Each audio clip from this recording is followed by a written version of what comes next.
오무타라는 곳에 왔습니다. 하카타와 구마모토 중간쯤에 위치한 지역인데요.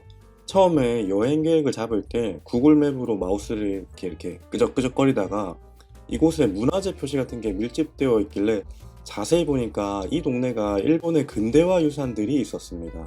2015년에 일본 메이지 시대 산업혁명 유산 23곳이 유네스코 세계유산에 선정되었는데요. 우리가 아는 대표적인 게 구남도 일테고요. 또 다른 장소로 미이케 탄광이 이곳 오무타에 있습니다. 저는 미이케 탄광 및 몇 군데 역사적 흔적을 보려고 이곳 오무타에 왔습니다. 시간이 촉박해서 역에서 바로 택시를 탔습니다.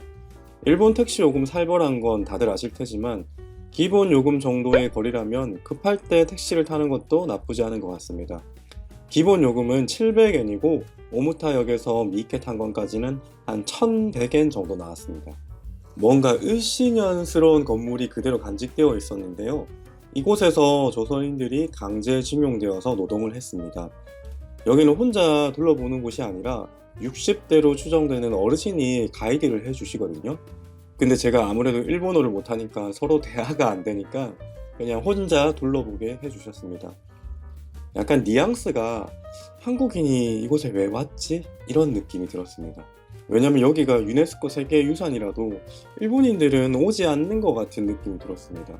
그리고 사실 이 탄광이 왜 인류가 보존해야 될 역사적 가치 있는 문화유산인지도 좀 의아하기도 했습니다. 원래는 탄광 내부도 둘러볼 수 있는 걸로 알고 있는데 지진 때문인지 세월의 흔적 때문인지 뭐 때문인지는 몰라도 보수공사를 하는 듯해 보였습니다. 그래서 내부는 볼 수 없었습니다.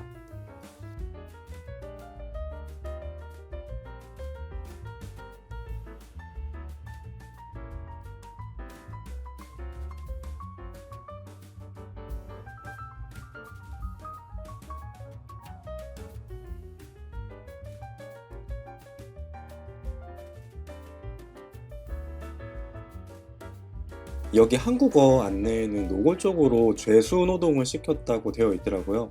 말이 좋아서 죄수노동이지 즉 강제징용을 했다는 말로 보였습니다.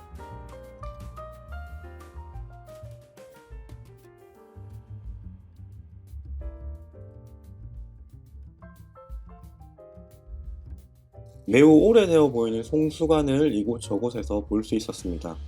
타국에서 이곳에 동원되어서 일하는 사람들의 심정은 과연 어땠을까 하는 그런 숙연한 마음도 들었습니다.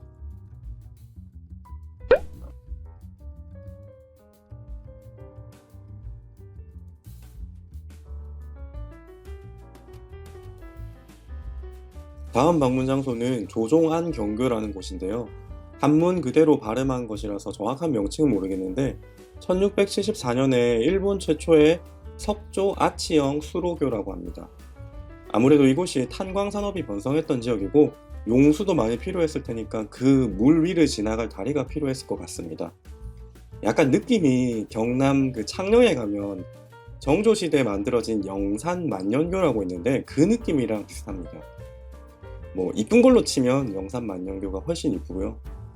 자, 어쨌든 이것도 이 지역의 문화재일 텐데 뭔가 방치되어 있는 느낌이 강하게 들었습니다.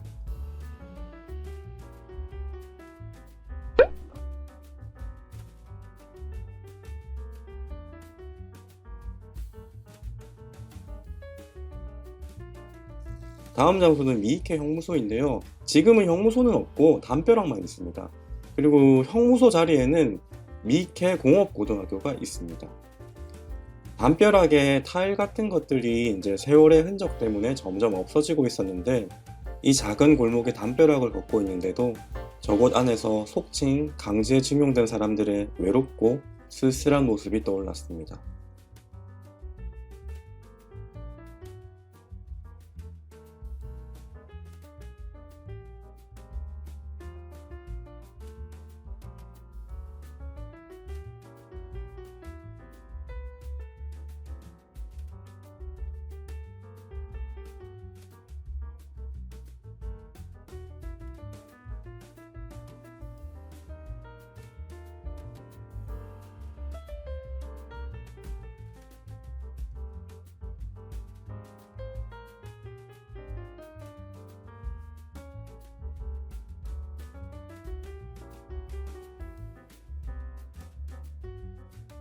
이곳에서의 마지막 방문 장소는 오무타 시청입니다. 택시로 미이케 탄강으로 이동한 후에 이곳까지 걸어왔는데요. 1936년에 준공된 건물을 아직도 사용하고 있습니다. 제가 일본을 잘 모르지만 뭐든 참 오래 쓰는 것 같다는 느낌, 그리고 관리를 잘 하는 것 같다는 느낌을 이곳저곳에서 봤습니다. 좌우 대칭적인 건물 구조라서 예전에 그 부산 광복동에 위치했던 지금은 롯데백화점 자리인 부산시청 건물이랑 매우 흡사해 보였습니다. 너무 많이 이동했고 너무 많이 걸었기 때문에 배를 좀 채워야겠죠? 영상으로는 지금 오무타 지역만 담고 있지만 이거 바로 전 영상과 이어지는 하루를 담고 있기 때문에 이동량이 상당했습니다. 토요켄이라는 라멘집인데요. 한자로는 동양헌이라는 곳입니다. 1951년에 창업한 오래된 라멘 가게인데요. 자칭 원조 오무타 라멘이라고 합니다.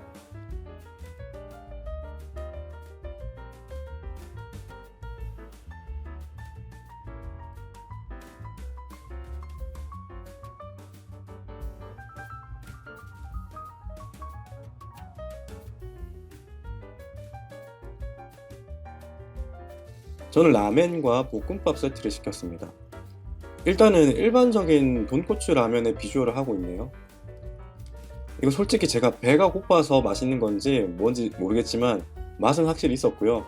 엄청 진하지도 그리고 가볍지도 않은 간이 적당한 돈코츠 국물이었습니다.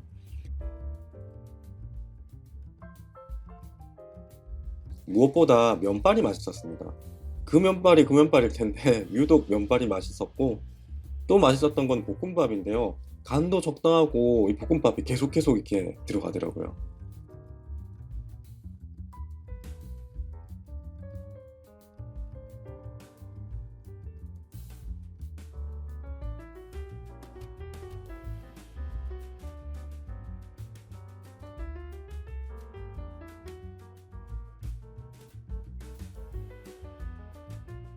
이제 다시 숙소로 돌아가야 합니다.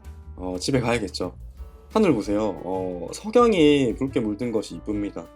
이곳 근처에 미이케 해변이라고 있는데 그 해변이 석양이 매우 이뻐서 석양 명소라고 합니다.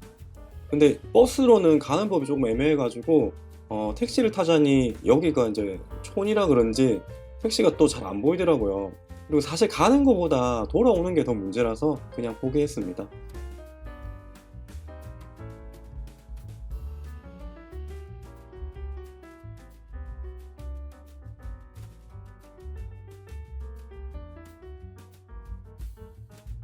이제 하카타로 가는 신칸센을 타고 WBF 그란데 하카타라는 호텔에 왔습니다. 오늘 묵을 숙소입니다. 호텔이 외관에서 보는 것보다는 내부는 훨씬 컸는데요. 특히 가운데가 뚫려 있는 구조입니다. 이 호텔을 선택한 이유도 대욕장이 있기 때문입니다.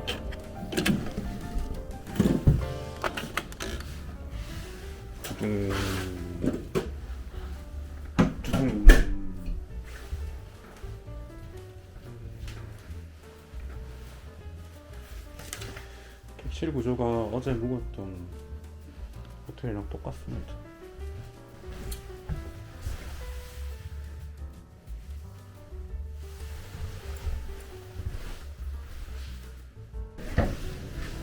와우, 보기 드물게 욕조가 있네요.